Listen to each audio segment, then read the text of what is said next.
Fish fillet tayo. Ito yun naman yung cornstarch and flour. So, itlog na siya. Lagyan natin siya sa breadcrumbs. Ayan. Ayan. Tatlo mo. Okay. Fish to. Ayan ang ating fish fillet. Ayan. Diba? Nagawa tayo ng ating sauce. Chop lang natin yung garlic. Lagyan natin siya dito. Mga 1 tablespoon of butter. Ayan. Microwave lang natin. Mga 30 seconds. Gawa tayo ng sauce. Gamit tayo ng mayonnaise. Paste and lemon. Kaya matanggalin lang siya ng fish. Diyan mo lang, kahit konti lang. Ayan. Oo, diba?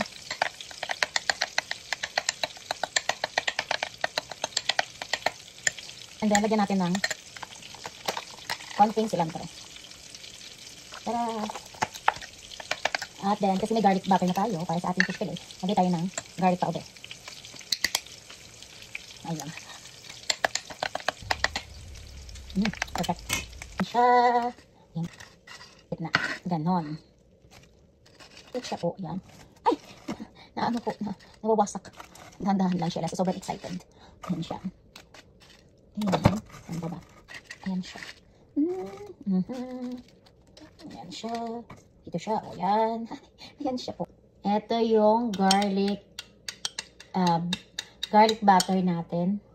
Lagay na natin siya sa ating fish fillet. Ayan siya. Ayan, lagay natin siya.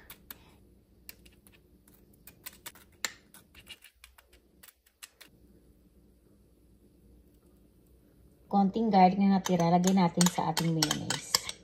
Lalo yung sasarap. Diba? Ayan na siya. Kain na tayo. I'm excited. Ito na siya.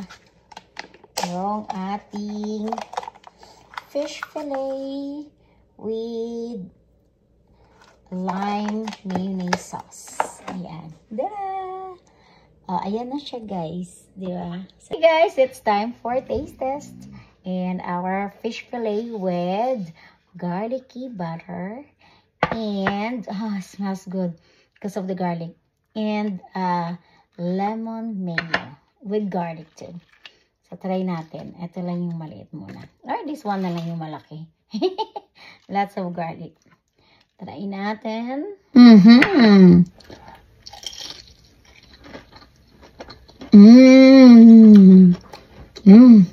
Tastes good. Tastes good. Honest? Yeah. The lemon. Nice. Sarap ng cod. What is this? The cod? It's a cod. Yeah. COD. It tastes good. It's a basic white It's fish. soft.